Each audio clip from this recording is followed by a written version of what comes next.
민수기 22장 1절부터 14절까지입니다. 민수기 22장 1절부터 14절까지입니다.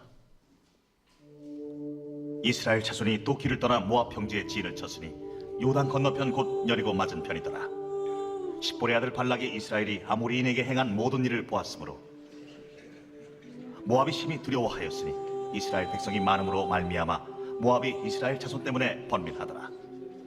미디안 장로들에게 이르되 이제 이 무리가 소가 밭의 풀을 뜯어먹음 같이 우리 사방에 있는 것을 다 뜯어먹으리로다.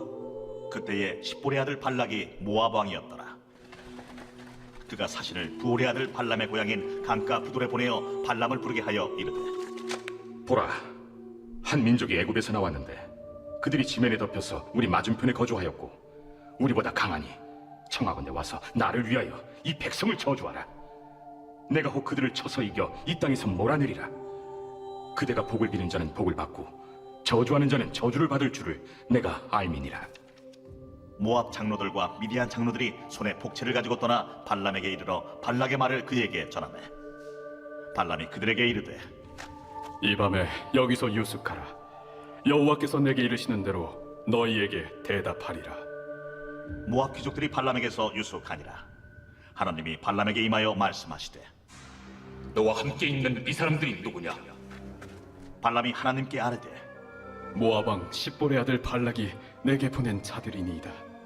이르기를 보라, 애굽에서 나온 민족이 지면에 덮였으니 이제 와서 나를 위하여 그들을 저주하라. 내가 혹 그들을 쳐서 몰아낼 수 있으리라 하나이다. 하나님이 발람에게 이르시되 너는 그들과 함께 가지도 말고 그 백성을 저주하지도 말라. 그들은 복을 받은 자들이라. 발람이 아침에 일어나서 발락의 귀족들에게 이르되 너희는 너희의 땅으로 돌아가라. 여호와께서 내가 너희와 함께 가기를 허락하지 아니하시느니라.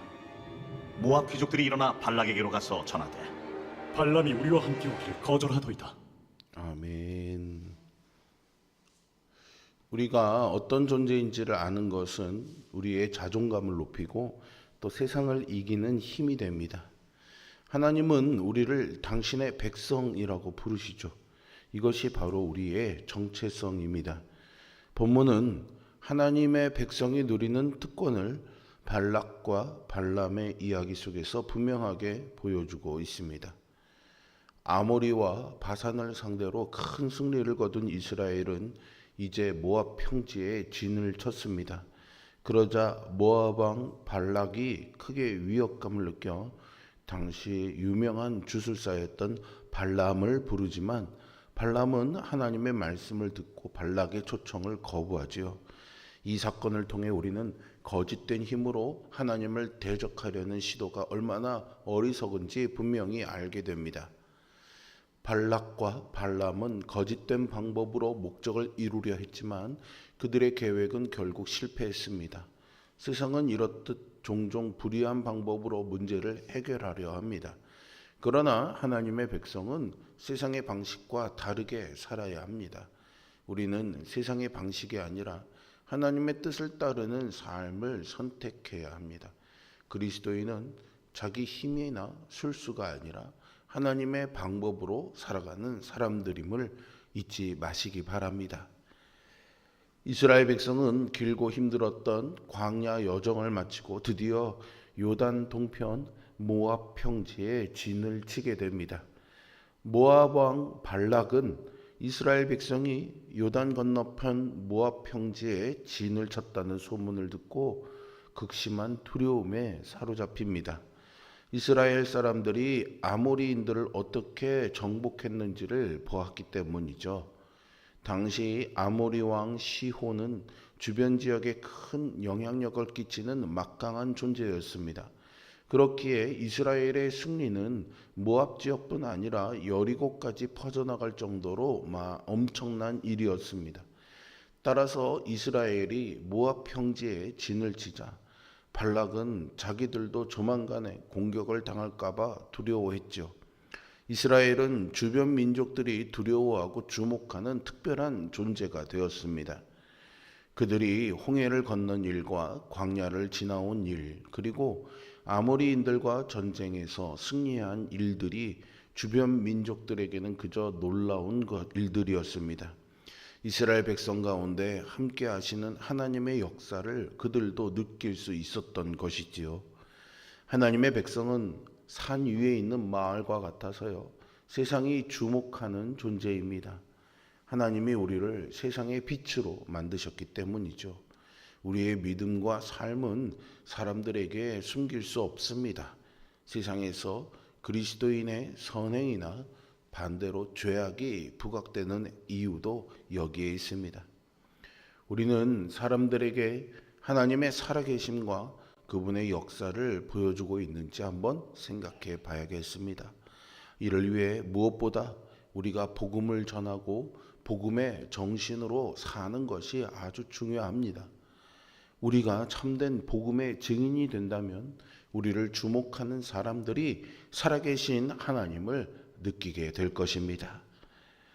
발락은 미디안 사람들과 함께 이스라엘을 막을 방법을 모의합니다. 그리고 당시에 유명한 주술사인 발람을 불러서 이스라엘을 저주하기로 결정하지요. 이것은 두려움이 인간을 얼마나 무력하게 만드는지를 보여줍니다. 모압 왕 발락은 이스라엘의 승리가 단순한 군사력이 아닌 하나님의 도우심 때문이라는 것을 알지 못했습니다. 그는 겉으로 드러난 상황만 보았고 그 뒤에 계신 하나님의 손길은 무시했기에 결국 두려움에 사로잡혀 우매한 결정을 내린 것이죠. 현실의 문제 앞에서 모든 사람은 두려움을 느낍니다. 한치 앞도 알 수 없는 막막함 때문에 느끼는 두려움이지요. 그러기에 우리는 큰 문제를 보는 대신에 문제보다 크신 하나님을 바라보아야 합니다.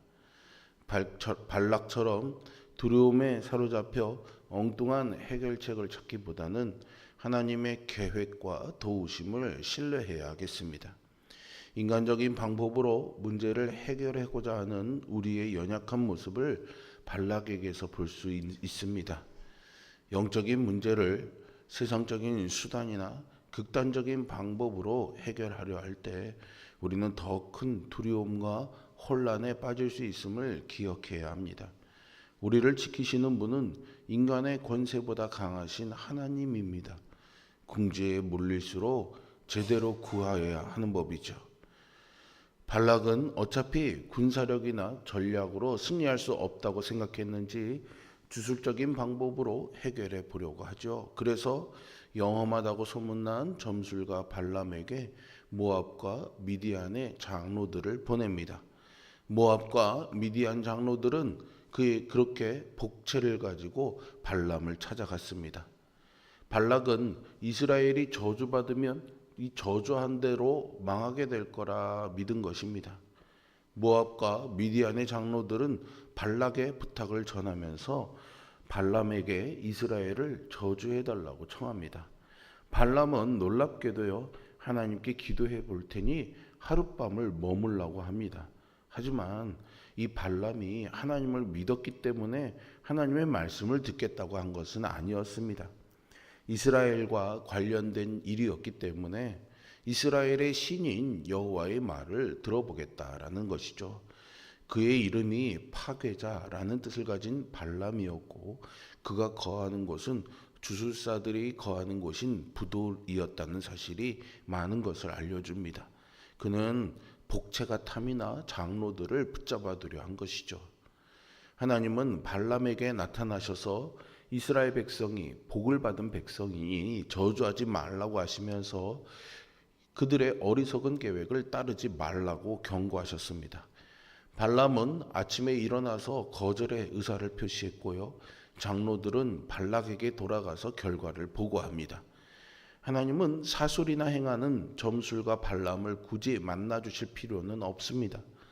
그럼에도 당신의 백성에게 저주하지 못하도록 발람을 찾아와 말씀하신 거죠. 하나님은 이스라엘 백성이 알지도 못하는 상황에 개입하셔서 그들을 도우셨습니다.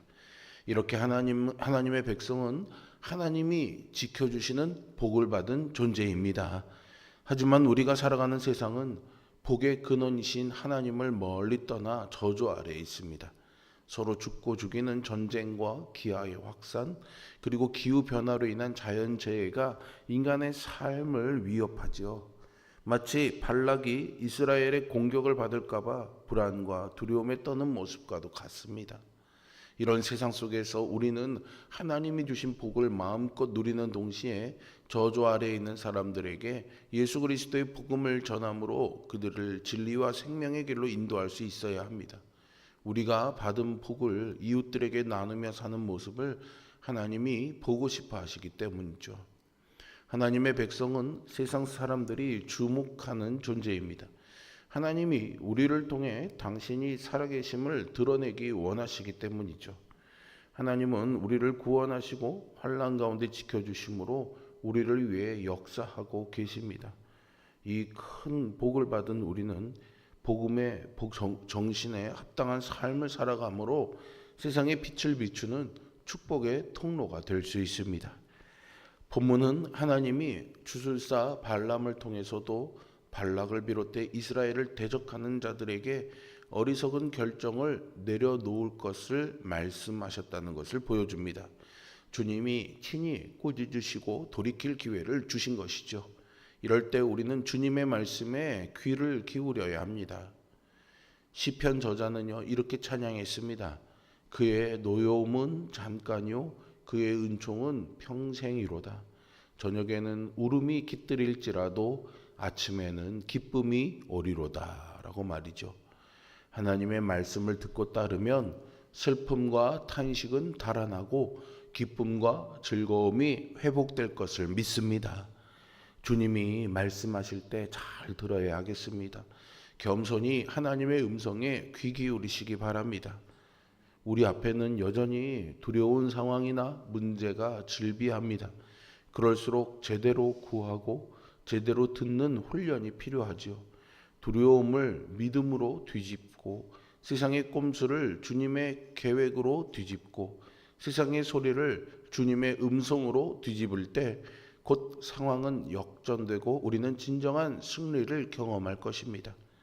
모압과 발락은 두려움 속에서 저주와 술수를 꾀했고 발람은 탐욕에 이끌려 타협의 기회를 엿보았지만 결국 그들의 계획은 무너졌습니다. 역사의 주관자이신 하나님의 뜻을 따르는 자들이 결국에는 승리합니다. 그러니 여러분, 세상의 유혹과 불의한 방법을 단호히 거절하시고 하나님을 온전히 신뢰하며 그분의 방식을 따라 이 세상을 살아가시기를 주님의 이름으로 축복합니다. 기도하겠습니다. 선하시고 살아계신 아버지 하나님, 오늘도 이스라엘을 지키시는 하나님의 은총을 오늘 말씀을 통해 다시 한번 확인하게 됩니다. 우리는 알지 못해도 보지 못해도 우리의 뒤편에서 늘 우리를 지키시기 위해 일하시는 그 하나님의 은혜가 우리에게도 있기를 원합니다.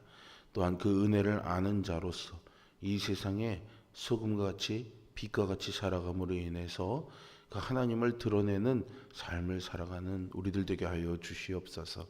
모압 발락처럼 세상의 방법을 꾀하거나 따르지 않고 하나님의 말씀에 순복하며 하나님의 방법대로 살아가는 우리 모두가 되도록 오늘 우리를 인도하여 주시옵소서.